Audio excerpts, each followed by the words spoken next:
Hey, so welcome to another episode. Back in here, I've got an oily face because I've been working this morning, but today's video kind of starts here. I've got the tank on. I'm determined to get the tank to fit, but what I need to do is cut the rest of the frame off. Kind of the two episodes are going to kind of overlap in a way, but I'm determined to get the tank to fit, and to do that, we've reached a point where the tank fits at the front, but we need to see if it fits in the back.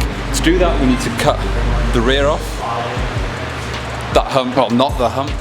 We're going to cut just behind the hump and see how the seat goes on it. That's going to make a huge difference because we want the lines to flow. So let's do that today. Simple job, a bit of fabricating, getting the seat to fit on, getting the seat to work as well. Let's do it.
And that is the end of this episode. So this episode got kind of cut a bit short. Usually what I like to do is a lot of cinematics and things of the end product after we've worked and things, but on this build I don't think we're going to get that chance, because as I've learned from today, it's gonna be non-stop 24/7 building, no time to breathe, no time to eat or poop or anything. James came in and said, listen, if we don't get the frame to the powder coaters now, we're not going to get it back for Wednesday. And bearing in mind the build needs to be finished on Tuesday? A week Tuesday? Yeah, that wasn't going to give us any time. Just one day to assemble the bike was not going to be enough time. So that is what happened. No time. In fact, Norton and I were both grinding down the frame, the welds, trying to get it neat, and then we just had to send it out as it was. So that is that. But at least the good thing is that the frame's gone to the powder coaters and we will be getting it back, and we can easily do more stuff and build it from there. That is all for this episode. If you like what you see, if you want to stay up to date with this channel, then follow, subscribe to Instagram, follow Diamond City's channel, Diamond City's Instagram as well. Visit the site, visit the link below if you want a chance to win this bike, and for every $5 mentioned goes a $5 donation to the charity. That is all from me. So next Monday's video will probably be a CB video, no idea, not even an idea where I am at the moment. Another Diamond City video next Friday. So until then, ride safe, stay safe, and I'll catch you next week.